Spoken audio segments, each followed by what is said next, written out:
Hi everyone, Bandanner here. I hope you're all doing well. Welcome back to the channel and welcome to the second of this week's WARNO Dev Blogs. Today we're getting some information on the Nemesis 2 DLC, which we voted for earlier in the year. Next to the work being done on Northegg, they're also working on the Nemesis 2 DLC, and apparently that's coming along swimmingly. If you recall, they say Nemesis 2 Plateau d'Albion is inspired by 1980s techno thrillers, a daring Warsaw-packed effort to take control of the French silo-based nuclear weapons on Plateau d'Albion in southeastern France. The Soviet 76th Guards Airborne Division air assaults deep behind the enemy lines and faces off against the local French defenders of the 152nd E Division d'Infanterie. There's obviously more information on the lore and background in the previous dev blogs. However, as they've done in this devblog, let's have a little refresher about these two divisions. So first up is the French 152nd E Division d'Infanterie. For some reason in the devblog here, it's all out of order. It's not like following the usual tabs. So I'll try and correct it, and there's some tabs missing. So I'm not sure why, like logistics is missing from this list. I'm assuming there's a reason for it and it's not just a mistake. I think it's mostly to stipulate what they've changed or haven't changed since the last devblog. I'm going to mention the infantry first, since that would be the first of these in the tab order. So in infantry, they've added some variants of the reservist infantry, as well as new models for diversity. Some squads will have access to Res Vabs, which will have the reservist trait, while others will be restricted to trucks. Then the Recon tab, following the US 35th Infantry Division's lead, we added an old trainer, the CM-170 Magister, as a light rocket-equipped recon plane.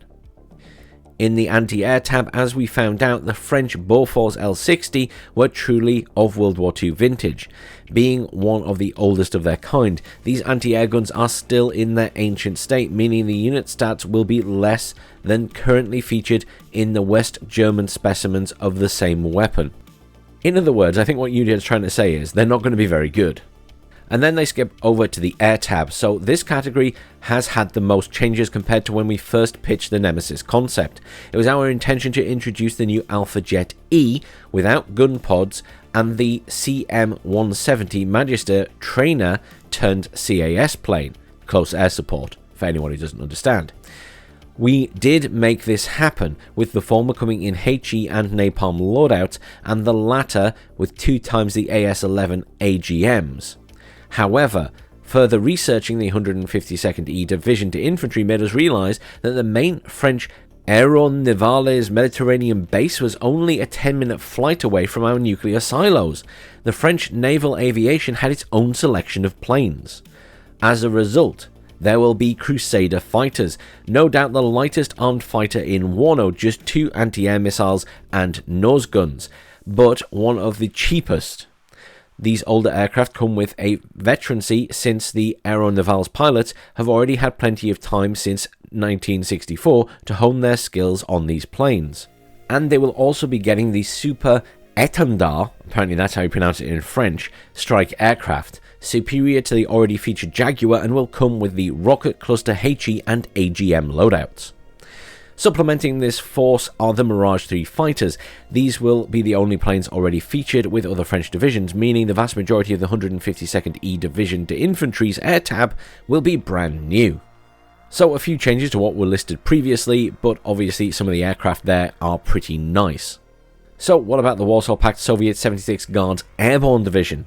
Well, as was already clear from our Nemesis 2 pitch, the Soviet division wouldn't feature as many new models as its French counterpart. However, we did find some new toys for you to play with, turning the 76th Guards Airborne Division into a light but very tech-savvy air assault division, relying on state-of-the-art electronic warfare units, including EW, SEED, SIGINT, which is new, Artillery Fire Direction, which is also new, GSR, Thermobaric, another new one, as well as radar recon, etc. So I guess now what we're getting is what has changed since the previous dev blog. Well, logistics, there's a new Desant LUAZ 967M Commander, so a new command variant model. Transport wise, the LUAZ 2F62 Zetnichik, which was another obscure variant specific to manpad crews. In WARNO, it will be the LUAZ variant mounting an Igla launcher that can be selected by the Igla manpad teams as a transport, so you get 2 for the price of 1. I mean, it's not technically 2 for the price of 1 because you have to pay for the transport as well. Come on, Eugen. And I apologise, that's the order they've got it in here, but technically that was anti-air, I guess. Oh well. Next up, we've got infantry. So, infantry will feature a new Desant Usilini, meaning recombined squads. These are half platoon-sized infantry, representing the mechanized VDV squads left without a vehicle during the initial raid, getting stuck front first into the dirt, vertically speaking.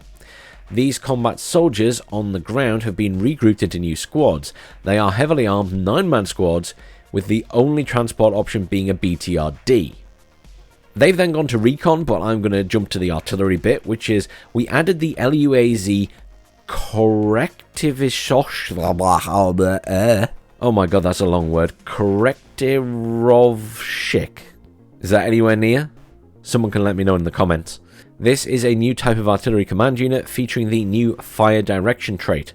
Plus, we've added the already existing Desant Vasilek from the Soviet 35th Air Assault Division as an artillery piece. Okay, back up the dev blog to the recon section. So we've added some RT Razvedka with a new SIGINT trait. Furthermore, another new recon unit will be the Desant Spetsrazvedka, which is an elite 10-man recon squad armed with AK-74s, SVDs, RPG-22 and an Igla manpad, riding into battle on a special and also new Razvedka BTRD. That sounds like a really meaty squad. Okay, and now we're going back down a little bit to the air section. So this category will feature mostly 2 types of planes, the Su-24M and the MiG-31. So apparently they're saying the Su-24M, all of them, its flight pattern was reworked to make it fly less like an overloaded truck, and on top of that we created several new loadouts. So there'll be the Su-24M-81, which is equipped with 2 heavy Kh-29T AGM missiles. The Su-24M-82 equipped with 2 equally heavy but longer range Kh-29L AGMs. The Su-24TRM fields a new type of weapon, the ODAB thermobaric bombs. This includes a new dedicated trait and special effects. These fuel air bombs will have a larger AoE compared to the HE munitions and ignore cover bonuses for infantry. However, they will do less damage to armor and very little to buildings. Perfect for clearing a city, they say, or indeed an enemy-held French airbase before occupying it with your own glorious Soviet airborne troops. Anyhow, the MiG-31 will accompany the raid over France, and in passing over neutral Switzerland as well, apparently. The Soviet VVS would take out the storage of the older MiG-31 in 2 variants, armed with a mix of R-33 and either R-40 RD-1 or R-60M anti-air missiles. Okay, so that's everything about Nemesis 2, but we're also getting a little bit more information about Northag that they've randomly slipped in here. So apparently these are new Northag visuals that you're seeing in the background now. Apparently, while our artists have also progressed on Nemesis 2 in lockstep, they've been working on adding these as well. I guess this is just a demonstration of upgraded or new units rather than anything else, but I'll let them run in the background while I continue to talk. So that's everything for this week. They do give a reminder of what Northag will include, but we've been over it plenty of times before, so I'm not going to go over it again. Next week we will be back with 2 more dev blogs, they say, for the Northag Division previews. The first one will be about NATO's special and British-led MNAD, Multinational Airborne Division, which sounds very interesting. Stay tuned for that on Tuesday. Thank you everyone for watching. Please, as ever, do like, share, subscribe, and I'll see you all soon for some more WARNO.